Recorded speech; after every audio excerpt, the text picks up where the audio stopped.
Yo, what's up, people? I'm your host, Jay Will, and I would like to welcome you to Inspire God's People, where we balance faith and business to guide you to your purpose.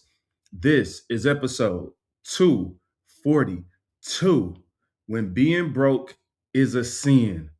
Woo, I know that's just offensive right off rip. So, we're going to talk about being broke, why it's a sin, when it's a sin in particular. We're going to talk about 10 versions, 10 talents, and the number one way to get a return on your investment. All right, so let me jump right in with a disclaimer. First and foremost, look, if you find some value in this content, please do like, subscribe, share, all of that good stuff. Look out on YouTube daily for the shorts that I share out. Just some, messages to inspire you in the morning, in the afternoon, as you go throughout your day. We take these episodes, we chop them up into those little small digestible sound bites that everybody likes to share. So, all right, let's jump right into it. First, I got to give a disclaimer because today we're going to talk about money. Repeat after me, please. Money. Um, People get offended when you talk about money. People take money out of context all the time. You know what I'm saying? So, what we're going to attempt to do is talk about money in a fair, in a reasonable way, from a Christian perspective, in a healthy way. First things first, we don't serve money over here. So, if you are just getting hip to Inspire God's People, I'm getting old, bro. Getting hip to if you guys are just getting hip to the show, that's a wild way to start. If you just getting up on Inspire Guys People, then and you haven't seen our other 241 episodes, no problem. Let me just lay out a couple of disclaimers for you. Always a Christian perspective, always a sound biblical perspective. Attempting to be that, always open to continue to learn. Do I know everything? No. Am I always right? No, I'm not. That's all good. But the intention, the goal, the purpose of when we come together on this show is to talk about things from a biblical perspective.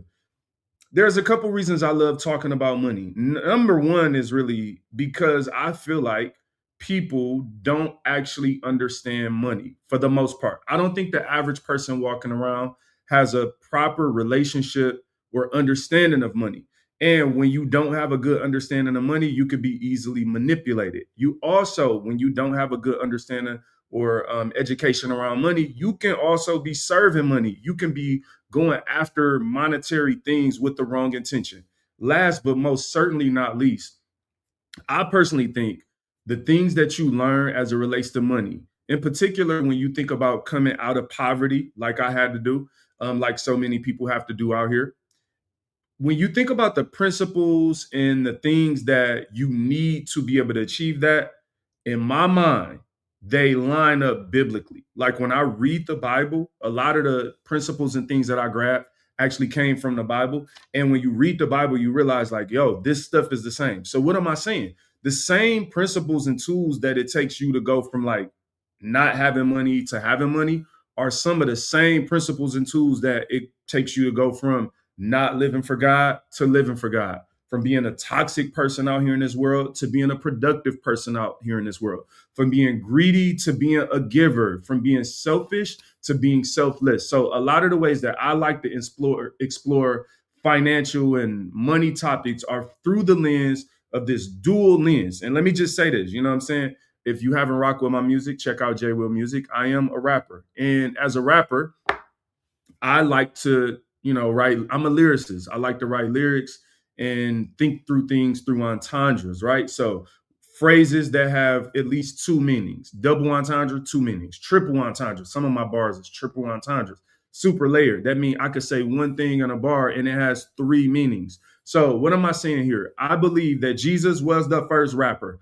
I'm exaggerating with that because I don't know that literally. Like, I'm not meaning that to be literal for my literal people, but I do believe Jesus, when I read parables, I'm like, yo, he had bars. He was hitting entendres. What are parables? He was talking in a way where it meant multiple things. And I think a lot of times when we look at parables, like some of us only try to look at the natural side. Some of us only look at the spiritual side. But parables are entendres, meaning they mean multiple things. And today we're going to look at the spiritual side of entendres, but we also going to look at the natural side of entendres and what's actually being said, because I think Those are a lot of the things put together that will allow you to go from being broke to having maybe a couple dollars.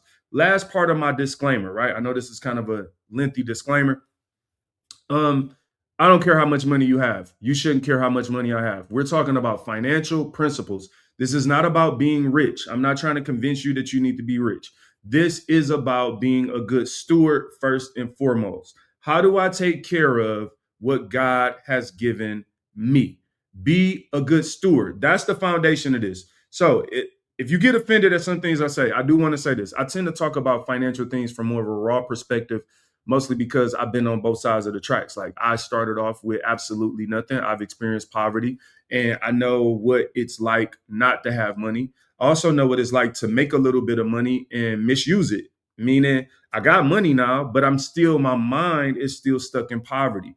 And so today we're going to try to cleanse your mind. We're going to try to give you some tools, some thoughts, some resources, some beginning things you could do to think about how do I grow financially, spiritually, mentally, all at the same time?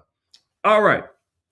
Is that good enough? Was that a good disclaimer? Maybe it was. Hopefully y'all enjoy this. Please share this and like, share, subscribe, all that stuff. So let's jump into it. From a foundational standpoint, I already told you, we don't serve money over here. And so you have to first get your mind together when you start thinking about money, because a lot of times being broke and living in poverty is a mental thing. So this ain't about don't this is what people do online, right? When you talk about things like this, people will think of the one extreme reason why you can be broke. Well, I only got, I don't want to even use an example. All right. Like, it's some excuse people have. Don't think of the excuse. Don't think of the exception. Think of the rule. And so my whole position is, number one, if you're taking notes, here's your first thing to write down. If you don't control your money will control you. The problem with some of us is when it comes to money, we think that we could just live with no plan, with no vision. And somehow we lie to ourselves to make ourselves think, well, if you have a plan, or if you have a budget, or if you have a vision with money, you serve money. No, it's the other way around. Me having a plan, a budget, and a vision for my money is me putting my money in its place. It's me grabbing a belt and telling my money, go sit over there where I told you. Go over there where I told you to sit at, cuz. But see, some of us, when we are in poverty, meaning that I want you to think about poverty from this. Not a person that can't earn funds. There will always be poor people among us. We're not pointing the finger if you poor. This ain't about that. This is for the person who has a poverty mind, meaning you are living in poverty simply because of your decisions and the behaviors and the things you're doing. You making money. You live in check to check. If you're living check to check, that means you get in a check. So let's check it out. If you don't control your money will control you. What does that mean? Some of y'all money is like Debo in your life. Your money, like your check come in and your money like, what up, cuz? Run that. We about to do this, that, and the other. You have no control over your money, so your money is controlling you. What I'm about to talk about is not saying that being broke is a sin, meaning generally. We're going to talk about when being broke is a sin. There's a difference. Look at somebody. There's a difference. All right, when being broke is a sin. What up, Rod? Hope you're doing good, bro. All right, so let's jump into the word. I want to actually just read the Bible real quick because I think this is really a good starting point with this whole thing. We're going to read Matthew chapter 25. Hold on, that's not what I want to share. Let's remove that. Cool. This thing is all right, my bad. Let's go here. Stop that screen. Let's remove that. My bad, people. I had this ready to share and then stuff start acting crazy. All right, let's share the screen. Let's try that again. Matthew chapter 25. Is that right? Yeah, there we go. All right, so let's jump right into the Bible, y'all. We're going to read Matthew chapter 25. This is the Christian Standard Bible, I think. The parable of the 10 virgins. Now, remember I told you, I believe that Jesus was the first rapper, meaning Jesus had bars. Jesus talked in parables and let us know, like, yo, this means more than one thing. So let's start reading this, the parable of the 10 virgins. At that time, the kingdom of heaven will be like 10 virgins who took their lamps and went out to meet the groom. All right. 5 of them were foolish and 5 were wise. All right, hold on, hold on. I got to stop. I'm going to go back and forth with this because I got to tell you, we got to break it down. You got 10 versions, right? 10 people in the room. 5 of them foolish, 5 of them wise. What's the first takeaway that I want you to take away from this? We all created equal, but we don't all act equal. Yeah, yeah. Like we created equal, like the substance, the value of who we are. Like, yes, God loves us all. But once we pop out and you're born in the earth, you build habits, you have a life, maybe some things happen to you, whatever it is, I don't have all the answers. But I know this one thing, like we not all the same. Like we equal, but we not the same. What do I mean? 10 people in a room. In this case, 5 foolish, 5 wise. What does that mean? That mean as you're looking around the world, people, as we going throughout this life, I'm looking and I'm like, yo, it's foolish people out here acting a fool. It's wise people out here. It would be wise for us to find a way to be amongst the wise. So that's the first thing I want to say is like, yo, there are wise people, there are foolish people. Some of us just go around trusting everybody, hanging with everybody, doing any and everything, don't want to separate ourselves. We want to be everybody's friend. Everybody's not going to love or like what you say or what you do. That don't mean they got to hate you. But the fact of the matter is, there's some foolish people, it's some wise people out here. I want to be amongst the wise. All right. That's not me. That's the Bible, people. Let's jump back into it. All right. So you got the foolish, you got the wise. Verse 2, five of them were foolish, 5 were wise. 3, when the foolish took their lamps, they didn't take oil with them. But the wise ones took oil in their flasks with their lamps. So you got these virgins that are waiting on this groom. The 5 ones that were wise, right? They took some oil with them, not just their lamps. The foolish ones did not. They Come on, they took their lamps, but they didn't take oil. They didn't take what they needed, right? They made a bad decision. And I want to first say, like, sometimes we're blaming people for our situation. But if you go and track back, it's like, oh, you had a lamp, you had oil in the beginning, you had faith, you didn't bring it with you. All right, cool. Let's keep going for somebody to get mad. When the groom was delayed, they all became drowsy and fell asleep. All right, hold on. I got to keep stopping and giving you the key points of this whole situation. Like the wise took their lamps and they brought what they were going to need. They had a plan. The foolish just went out there with the lamps with no oil, like, yeah, it is what it is. But then they got out there and what they were waiting on was the groom. He was delayed, right? So when you think about that, there are things that you want in life. There are things that you're expecting in life, that you're even having faith for in life, but you still have to do the right thing and plan and bring the right resources with you as you're having faith. All right, cool. All right, cool. I don't want to make nobody mad, so I'm going to keep going. All right, cool. Verse 6. In the middle of the night, there was a shout. Here's the groom. Come out to meet him. Man, why you have to see if you'd have came in the daytime, you wouldn't have needed your lamp. You wouldn't have needed your oil. But things don't just happen when you expect them to all of the time. All right, cool. And we also know, let's talk about the spiritual side of this. We're talking about being prepared for the return of Christ. As believers, we should have a mindset to be prepared. The reason I'm talking about these things in this parable is an entendre, a double entendre. The idea is that really you can do both. You should be doing both. Spiritually, we should be preparing ourselves, living for God proactively, being wise in our walk with Christ and living it out in the way that he would call us to. And then also it should be mirrored in the natural life in this world day to day. Like some of us think we got to be super spiritual and do that part. Great, cool. You do have to do that. But then naturally we just sloppy and nasty and our money run us. We don't have no discipline. And it's like, yo, why does your natural life not reflect your spiritual life? Like where do we get the idea that they shouldn't mirror each other?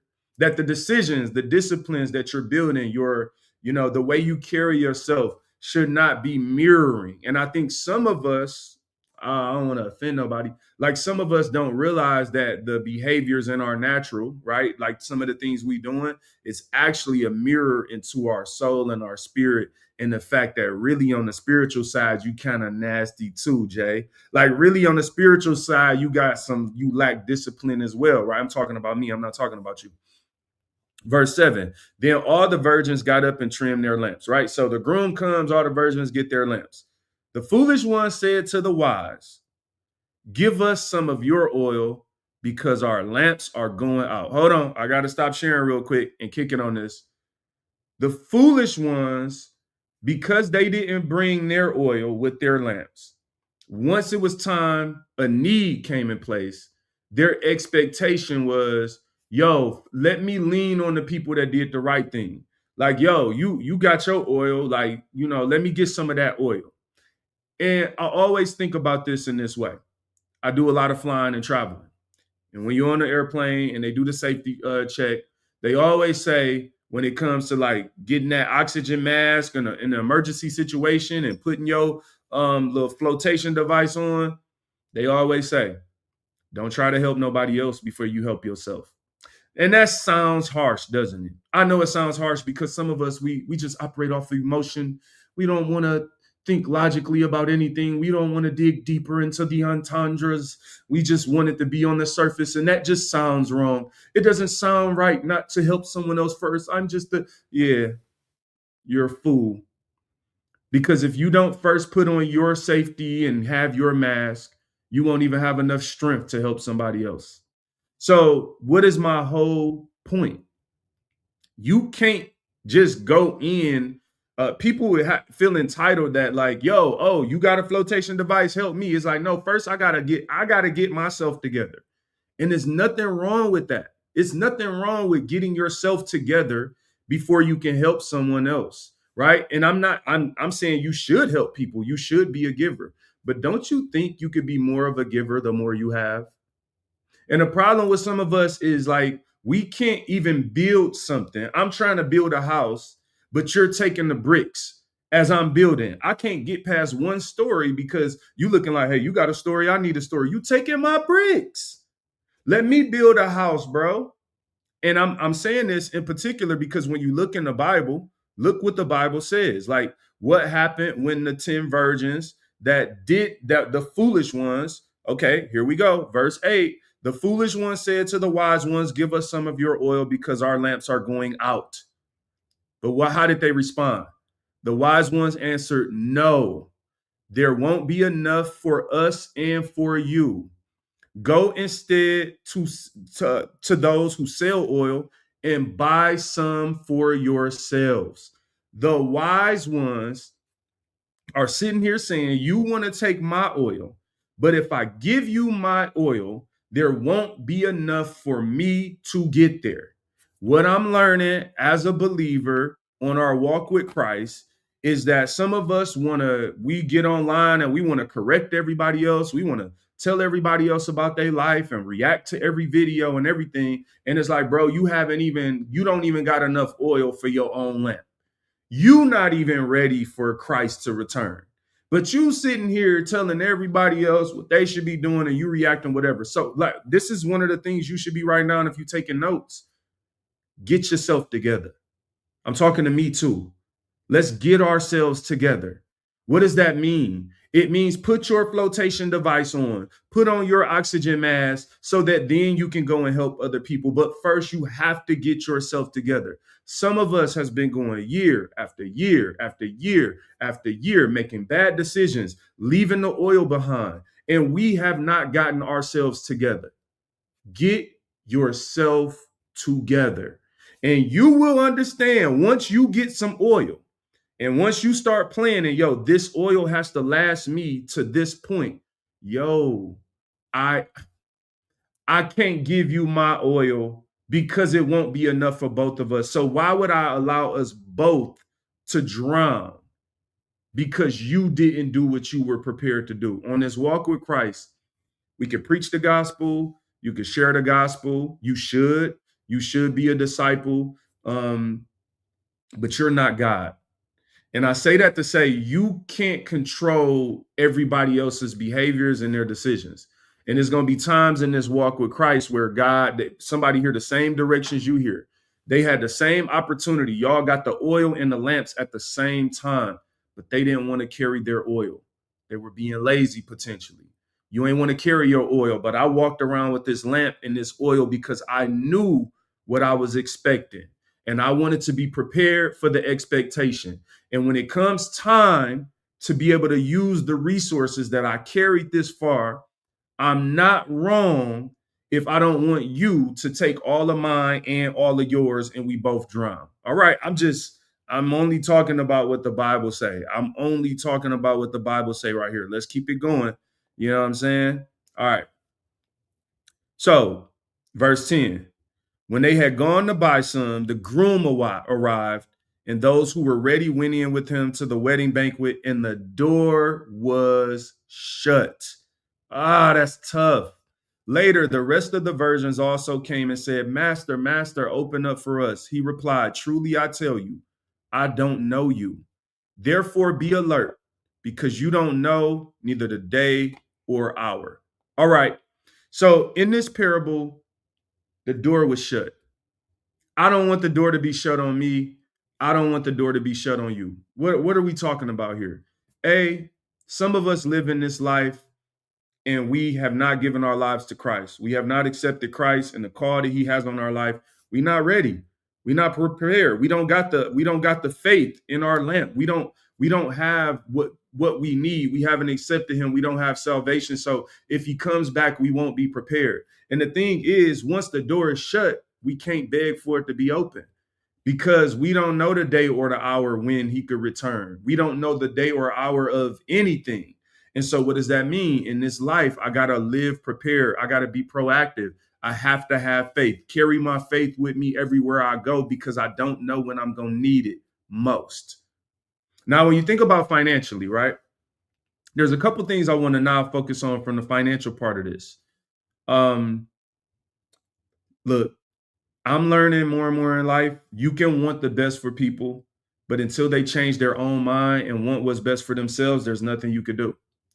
You also can't help people until you help yourself. And I'm going to get to some practical things that we can do to get our own finances in order. Some of us are trying to help people and you don't got your own situation together.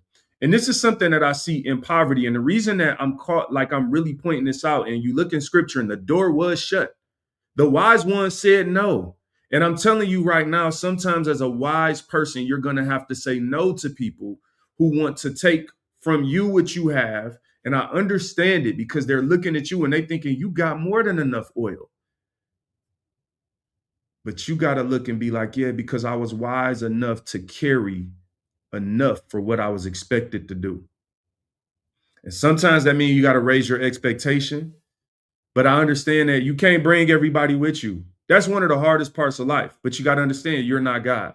And some of us, because we want to bring everyone with us, we actually live disobedient by giving them our oil, knowing we shouldn't be giving our oil away, but we giving it to them out of emotion. And then we both end up in this cycle. I see this in poverty all the time. If you grew up around poverty, you see this where it's a crab in the barrel kind of mindset. Sometimes it's like nobody can have anything because the moment that one person gets anything, everybody wants it. So it's like, yo, you can't get out because we are pulling you down because we don't want to carry the oil. Man, that's tough, ain't it? But at the end of the day, we all had the same opportunity.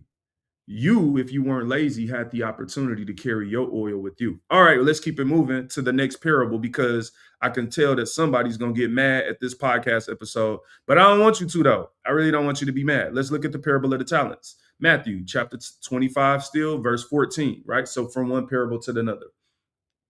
For it is like a man about to go on a journey. He called his own servants and entrusted his possessions to them. To one he gave 5 talents, all right? Talents, just think about money. We could call it $5. Maybe we should call it something like $5,000. I don't know. Let's talk in thousands. He gave, $5,000 to one, right? Just it's a financial denomination. I'm just using thousands to reflect modern society. To another, he gave 2,000, 2 talents. and to another he gave one. All right, so you got these three servants. Hey, here you go. You get five, you get two, you get one. I'm leaving y'all all some money and I'm about to go. All right. It says depending on each's ability, right? We don't all have the same ability. So some of us want to be millionaires and we don't have the ability to manage $1 million. God will give you what you can handle. Then he went on a journey. And this isn't just about money. God gives us, I believe that one of the key things in here is our gifts that God leaves us behind. God gave you something. All right, yeah, write that down. Hold on. Write that down. Like if you taking notes, say God gave me something. Type it in the comments like God gave me something. We got to remind ourselves sometimes you're not empty-handed, bro. Some of us think like because we live in a society where we compare so much, you looking at other people so much and what they have that you don't have, that you can't even see what God gave you. And so some of us aren't using our gifts because we haven't even been convinced ourselves that God actually gave us something. Yeah, you blind to what God gave you. I get it. But he gave you something. So you got to tell yourself that. See, I'm the kind of person that's like, bro, if I'm going to walk and I'm going to believe this, see, some of us, we can't repeat it because we don't believe it. You got to believe it. You have to change your mind. At the end of the day, there's all these influences around us, all these different thoughts and opinions every day. That's why I get away from social media sometimes because it's too much influences, too many opinions. I need to make sure I got the right influences telling me the things that line up with the word of God. And I'm telling you, you got to tell yourself, God gave me something so that you can start believing it. And once you start believing in your mind, your behavior and your decisions will start reflecting your beliefs. God gave me something. All right, let's get back to it. Let's see where we at. Verse 16. Oh, then he went on a journey immediately. Then the man who received 5 talents. Oh, immediately the man who had 5 talents put them to work and earned 5 more. Okay. All right. He got 10 now. 10 talents. We talked about 10 versions. Now let's talk about this 10 talent mentality. In the same, the man with 2 earned 2 more. Now you got 4. Okay. We getting somewhere. You're gaining interest. All right. I got you. But the man who had 1, he went off, dug a hole in the ground, and hid his master's money. All right. So we gotta deal with this. We gotta deal with this mentality that a lot of us have. Like you looking at people that have more than you and you using that as an excuse to do nothing. That's not an excuse for you to do nothing. As a good steward, it's not about how much I have. If I only have 1,000 and you have 5,000, it's not about me looking at my life and comparing it to everyone. It's about saying, am I doing what's right with the one I got? Some of us ain't even doing right with the one we got because we too busy looking at everybody else. And I get it. It's easy to look at everybody else's life these days because all you got to do is pick up your phone and log into Instagram or Facebook and you can know what everybody's thinking, what they're doing, their latest vacation, how great their church service was, what car they just got, the house, their beautiful kids, their family, how good they dress. You can see all the good of everybody else and at times walk around in this life, if we being real, feeling empty and feeling like, what do I have to offer? But this just a reminder to let you know that God gave you something. He gave you 1. That's more than nothing. He gave you something. And you got to start telling yourself so that you could believe it, so that you could receive the blessings God have for you. Because if you take the one you got and you like, man, I don't really got nothing, and you go hide what God gave you, imagine that. If you hide what God gave you, you can't gain interest on it, which means you can't produce more, which means you can't grow. You can't go anywhere. And that is not where God wants us. All right, let me keep rolling with it. This is great. I love the Bible. Verse 19, after a long time, the master of those servants came and settled accounts with them. The man who had received 5 talents approached, presented 5 more talents, and said, Master, you gave me 5 talents. See, I've earned 5 more. That's how we act when we do good. We be ready. Like, come on back. Let me tell you what I did. Verse 21, his master said to him, well done, good and faithful servant. You were faithful over a few things. I will put you in charge of many things. Share your master's joy. Oh, yeah, let's go. well done, my good and faithful servant. Some of us quote that, but it's like, but well done about what? Because he took what God gave him and went and put it to work and earned more. All right. The man with 2 talents also approached. He said, Master, you gave me 2 talents. See, I've earned 2 more. His master said to him, well done, good and faithful servant. You were faithful over a few things. I will put you in charge of many things. Share your master's joy. Notice how he told them the same thing. He still called it a few things when you had 10. He called it a few things when you had 2. That's interesting to me.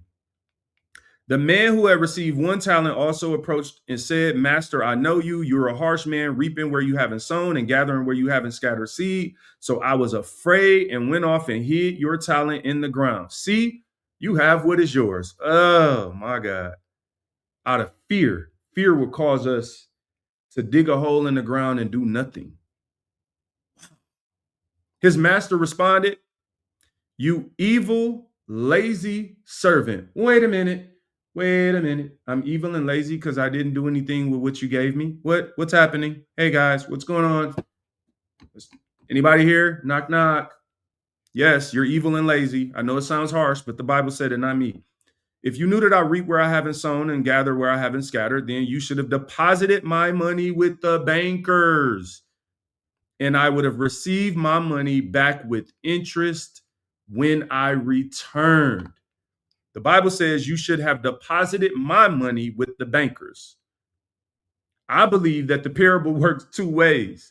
I believe there's a spiritual side of it, but I don't think we should ignore the natural side of what is clearly written out in the parable. I believe it's like a rap bar, a double entendre that means both things at the same time. And I think we ignore the physical thing that it's saying in the natural. Deposit money with the bankers, receive interest. Okay. How do I use my gift for the glory of God? Go out and use your gift in the kingdom of God. When Jesus comes back, he'll receive interest. What does that mean? You don't just have the soul he gave you, your gift, you as a disciple, more disciples with you. And God comes back like, whoa, you use your gift. And like I came back and it produced all of these souls, all of these people into the kingdom. That's interest. All right, let's keep it moving. So take the talent from him and give it to the one who has 10. For everyone who has will more. Wait, to everyone who has, I can talk. Hold on. I can't talk, people. You see the cup there. I can talk. For to everyone who has, more will be given, and he will have more than enough. But from the one who does not have, even what he has will be taken away from him. And throw this good for nothing servant into the outer darkness where there will be weeping and gnashing of teeth. Okay.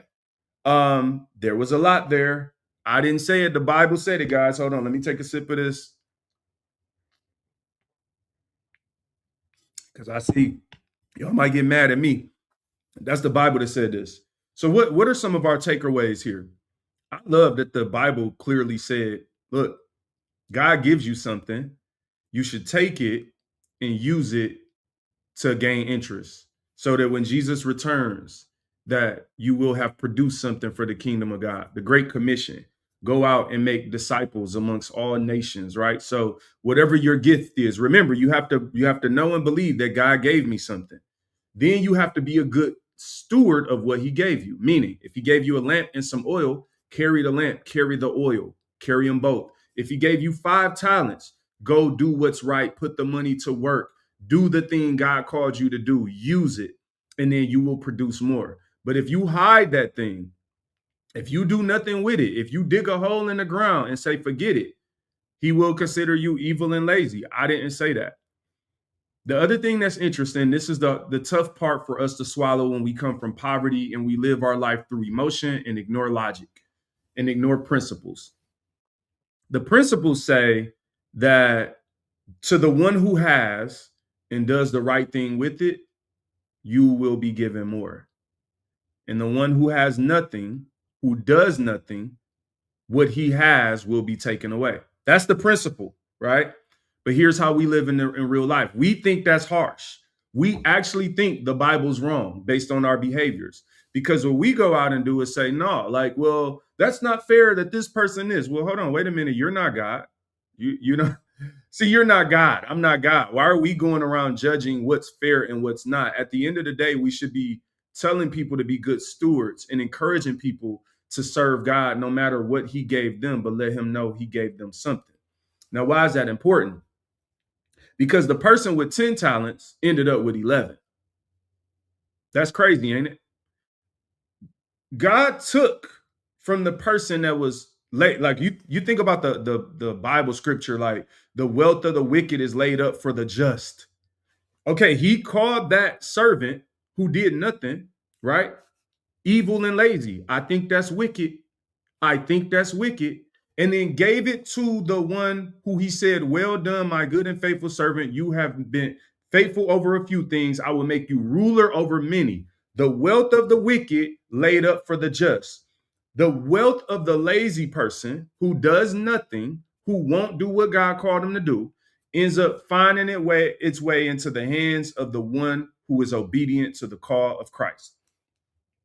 Now, I know this is tough, so I want to tell you a couple things. As good stewards, we could take these principles and literally apply them to our natural life as well as our spiritual life. Spiritual first, right? That's most important. We don't serve money, but we don't want money to control us. We want to be good stewards of what God gave us in this natural world. You feel me? Right? We're not looking down on people. We're trying to help people. We're not telling nobody nothing. But if you look in those scriptures, the person with one talent ended up with nothing. They were broke. When being broke is a sin. How do I know it's a sin? Because God said you were a good for nothing servant. When being broke, when you have nothing, you've produced nothing. See, being broke and spiritually is like to be fruitless, like meaning you're not a disciple. I had a song called Seedless Grapes, right? This is what it's about, the Great Commission. It's a whole rap interlude about the Great Commission. If you never heard of Seedless Saints, go look up J Will Music, Seedless Saints. You know what I'm saying? On YouTube, Apple, Spotify, all that stuff. What's my point? At the end of the day, God, right? He wants you to be fruitful. And what we don't realize, now we're about to talk only about money right now. I'm about to go right into money. A lot of us are fruitless with our finances. And it's a lot of layers to why. This is like this is the first of a couple episodes I'm going to try to do on this topic. But I got this document I put together. Now I'm only going to show it to you so you can see what I'm going off, but I'm not about to read all this to you. But it's called The Beginner's Pathway to Success, a comprehensive guide to achieving your goals, created by myself, yours truly. All right, so this is called The Beginner's Pathway to Success.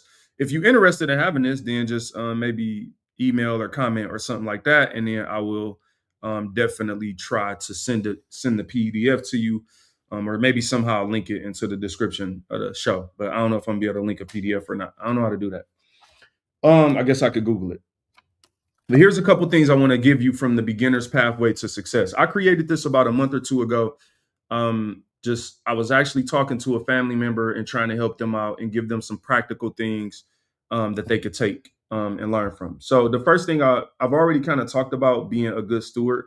So we're not going to go too heavy into that. But when you think about having money, a lot of us, if we counted the money that we've had pass through our hands in the last 10 years, we probably would be surprised at how much money we had. My goal and my intention is to encourage you to be a good steward. I don't care how much money you make. It doesn't matter how much money I have or make or nothing. I don't care. We don't worship money. People with more money aren't better than people with less. This is about how do we make people able to maximize. Because why? I'm sick and tired of seeing people in poverty, bro. Like, I grew up in the inner city around poverty. It's in my family. It's all around me. It's been around me all my life. And I'm just like, bro, this is a sickness, especially in the mind. It's such a sickness that it starts off in the natural, but people adopt these behaviors and lack discipline to the point where they can't even function financially. And what we do as Christians is make ourselves think like, oh, money don't matter. So all that matters is we got love and all that. It's like, yeah, you got love, but you also got money and you keep just blowing it and doing the right thing because you're not a good steward. And that's sin. And that's when being broke becomes sin. And I don't want us living in sin based off of money, because we think only like a lot of money equals sin, right? Like that's what we think. No, being controlled by money is sin too. You so controlled by your money, you can't save it. So controlled by your money, you can't invest it. So controlled by your money, you can't resist spending it and using it on things that you don't need. So we talking about being good stewards. Here's some practical things, just some steps, things you might have heard before, but I want to tell you about. Your credit score, it impacts everything. And if you're not a person that has ever worked on improving your credit score, I would advise you pull your credit report, and start with like the smallest thing and pay it off. If you can't afford to pay it off directly, then repurpose funds that you're using for things you don't need, like clothes, shoes, nice restaurants. Repurpose that money on a monthly, weekly basis. And I would advise you to call like the creditors, whoever you owe. So let's say you owe the phone company money, call them, ask for a settlement, right? Ask them for a settlement. If you owe $300, you can ask for some type of settlement. A lot of times they just want their money. I don't know what they're settling these days, but you might be able to do it for 200. And then, hey, maybe a settlement payment plan. I want to give you $200. Can I give you 100 now and 100 in 2 weeks? They'll be happy that you called to pay their money. That will come off your credit, and eventually your credit will start to go up. I would do that and rinse and repeat until I can pay off everything on my credit, right? And then what happens is once you build good credit, that puts you in position to get better rates, better interest rates, right? So when you go out and get a car or a home, or you trying to get approved on any type of loan, when you have a healthier credit score, along with an overall nice financial profile, like debt to income ratio, paying on time, and all those things are kind of wrapped in there. Like when you do that, then now you going and you getting a car or a house or whatever at a lower rate, which means you saving money. So your credit score is the first thing. I watch people all the time just walk around having bad credit. Jordans on your feet, like nice clothes, nice shoes, you eating out. So we not talking, you not broke. You just in a poverty mindset. You feel me? And this is when being broke is a sin. This is when being in poverty is a sin, because you ain't really supposed to be broke. You only broke because you're doing the wrong thing. So first we secure that credit score. You feel me? You secure that and you position yourself. And then I tell people, once you secure it, protect it. Don't get a good credit score and then go out and co-sign for somebody. Again, it's a crab in a barrel thing. People will, in poverty, they will see you doing well and think you should be doing something for them. That don't mean you don't help people. I've helped a lot of people. I help more people than people could imagine me and my wife has helped. And that's not a bad thing, but it can be tough. And I'm not about to make myself the victim in this conversation, but when people think you got just a little bit, like if they think you got anything, it's like, bro, get ready. It's like they call me like I'm Chase Bank, and so it's like, bro, like I am not that. But here's the thing. Go back to the Bible. Even if I was foolish version, I can't give you my oil because it ain't gonna be enough to last me for what I'm trying to do, because you won't carry your oil right. You feel what I'm saying? This is some of the challenges we have with this stuff. That sounds harsh. I don't mean it in a harsh way. What I'm saying this in a way, I'm reading these scriptures and talking through this so that the people who know good and well why you're broke, it's because you keep making bad decisions. You're a slave to your money. You won't take control of it. You won't resist the temptation to buy any and everything. And so once you wasted all your oil, you spent all your money, then you feel entitled to go to someone else. I'm just trying to say, it's one thing to literally be broke and not have the money and need it, than to have the money and just be spending it on bad stuff. And when all your stuff is gone, you want it from someone else. So I'm trying to help people, right? All right. So what's the second thing? Once you establish good credit, here's the second thing you could do. Establish an emergency savings fund. Now, this emergency savings fund, I always say start off with a goal of 500 or 1,000, right? Like for me, I think it was 1,000, me and my wife. Like when we wanted to start having our first emergency savings fund, I think was back in 2012-ish, 2012, 2013. It was like, hey, let's get 500, then let's get 1,000. Maybe that's how it went. I could be a little wrong about that, but I definitely know at one point it was 1,000. And it was just like, yo, I just need to have $1,000 because I got sick and tired of every time I needed money, every time I got surprised, unexpected right? The groom could come back unexpectedly. Emergency savings fund is for your unexpected needs and responsibilities. This ain't money for you to save and take a trip. This is not money for you to save and buy a purse. And this is where discipline comes in. Because let's say if you got $1,000 in that emergency savings and it's Christmas right now, that ain't the money you spend on it. You're going to have to tell people, I don't have money. And I've done this before. It doesn't mean always that I literally don't have a dime. It means that my money has a different purpose. So I don't have however much money, thousands, to go and buy everybody a Christmas gift this year, because I got to be prepared if one year I remember our water furnace, you woke up in the morning and the furnace, we just needed a new furnace in our house. It was like, at the time, I think that was like 6 years ago, maybe $2,100 that morning. So I woke up not expecting to spend $2,100, but yeah, by about 12 noon, it was a guy in there with a new furnace or new water tank. I'm sorry, hot water tank, not furnace, but a new hot water tank. And it was like, yo, I didn't expect to spend $2,100 today, but because I had an emergency fund for this, we could do it. Right? That's it. All right, let's keep it moving because I'm almost done. I just want to give y'all some practical things. You get your credit score right, you have an emergency savings fund. We're on number 3 out of 5 or 3 out of 4. Then you get a life savings account.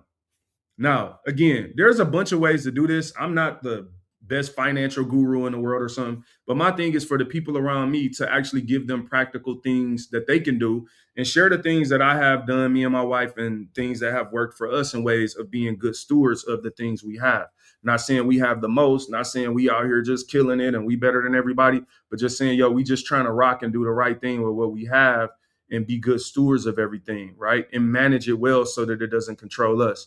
And having a life savings account, no, why do you do this? Once we had good credit and then we had a little bit of an emergency fund, it was like, yo, well, we like to take trips. We like to go on vacation. I do like shoes. I really like shoes. I like them a lot. I got more shoes than I can actually wear, to be honest. I don't even go enough places to wear the shoes I have, but it is a guilty pleasure. It is something that I like, right?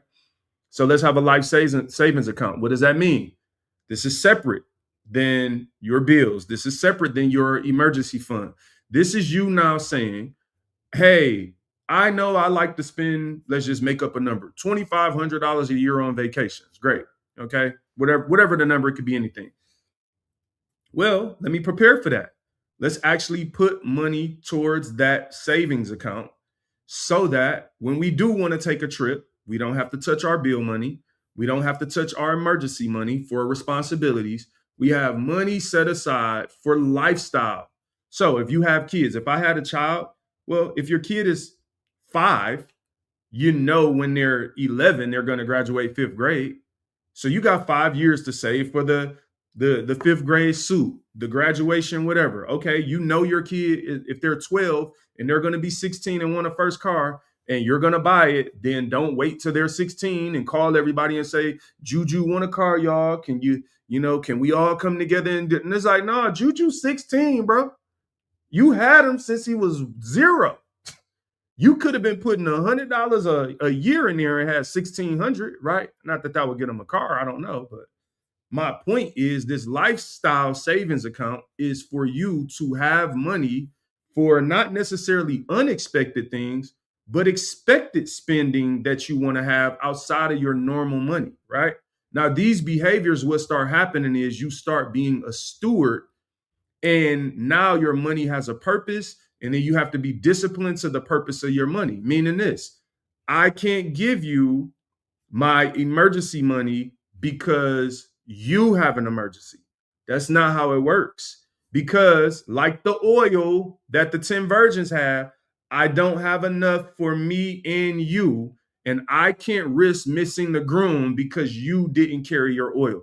This is when having any level of financial discipline is very challenging. When you start having discipline and people around you don't, that means they're at risk of the door shutting on them. And you never wanted the door to shut on them, but you know it's going to shut on them if they don't do what they got to do. All right. So that's the third thing. Have a life savings account. Here's the fourth and final thing before I get out of here. This is when you start investing. So now you've kind of like established your foundation financially. You are now building really strong discipline, meaning you have a regular savings account, you have an emergency savings account, your credit score is good. Now you have a lifestyle savings account to like a company for maybe some of your guilty pleasures. Maybe you and your spouse like nice dinners or trip. Like there are going to be things that's okay. You like to spend money on some things and you've done the right things, right? We can reward ourselves, right? We're not being bad stewards. We're not going out and just wasting money on anything, but like there are some things that you might like, and that's okay. Now you invest. You got all these things established. Now you go out and you look for ways to grow your money and have your money work for you. So that might mean, as an example, maybe you invest in a mutual fund. These are just examples. And I always encourage people, you have to study and research what you want to invest in because you have to be comfortable with it. And there's a lot to think about when you start investing in companies or different industries. It can't just solely be about the money. And so once you start investing is for the future. Now you're putting aside money, maybe in a 401k or whatever kind of account. Like you're putting aside money that you're just investing. Maybe you like technology and you want to invest in some future cell phone company or cryptocurrency or whatever. Again, do your own research. But my point is, once you start investing, then now you have money. You have now planted money seeds. This is what I call it, and this is how I close this out. They say money don't grow on trees. I just say it's because you haven't planted money seeds. And so when you have money, I look at all the money I get as a seed, meaning, all right, if I want to put money in church, if I want to help somebody here, if I want to invest, if I want to save, I'm planting seeds. And the goal is that one day I'll open my window and look outside and there will be a forest of all the things like, yo, I planted all these seeds. Now, again, spiritually, that means be a disciple, do the right thing, take steps, be intentional with how you treat people. Like you can minister to people without knowing it, right? I had met this lady. We were sitting next to each other in a business, not a business meet, just out as customers. We were sitting next to each other a couple weeks ago, and this lady was so nice, and she ended up being a lady that worked at a church, right? And it just came up organically. I don't know if I told this on the last episode, but it was interesting because this crazy world today, like, oh my gosh, she was a white lady that was at least a little older than I was, right? And I was looking kind of rough that day. So I probably was looking like a goon, even though I'm nowhere near a goon. But I do tend to go outside the house looking bummy through the week, especially in the winter. I'm sorry if you see me out here in these streets, I might be looking rough. I was like, man, I look rough.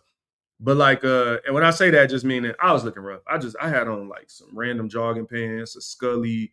Like, I don't know. I wasn't matching. When I go outside in the winter, I just need to be warm, run to the store, wherever I'm going, and get back home. So, but this lady was so nice. She was so proactive. She just started talking to me.